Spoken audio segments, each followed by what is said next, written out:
तो ये जो पोयम है फायर एंड आइस, ये it is a very beautiful poem and the central idea of this poem is also a important central idea, so you listen carefully.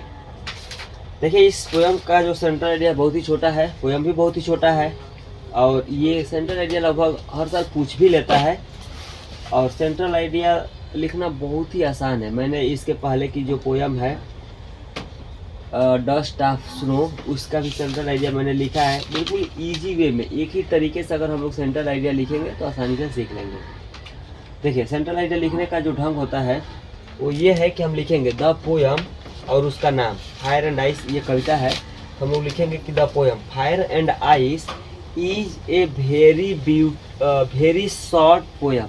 ये एक बहुत ही छोटी कविता है और आप पढ़े हैं तो देखे भी होंगे, बहुत ही छोटी कविता है।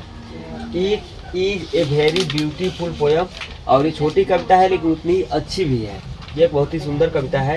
It is composed by Robert Frost. ये जो कविता है रॉबर्ट फ्रॉस्ट के द्वारा लिखी गई है।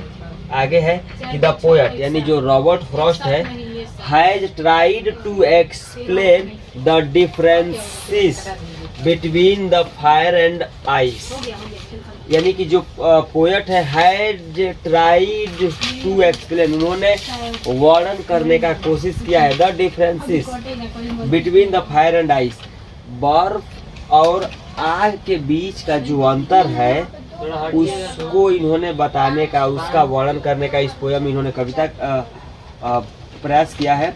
विच जो represent two different kinds of people. जो ये फायर है और जो आइस है, जो दो तरह के लोगों का इस कविता में वर्णन करता है, दिखाता है। इन दिस पोयम, इस पोयम में जो पोएट है टेल्स दैट, वो बताते हैं कि the world can and by fire और आइस। जो पोएट है वो बताते हैं कि इस दुनिया का अंत या तो आग से होगा या तो बर्फ से होगा। और ये कविता आपको समझ में आई होगी, बहुत ही छोटा सेंट्रल आइडिया है, बहुत ही अच्छे से याद कर लीजिएगा। Thank you.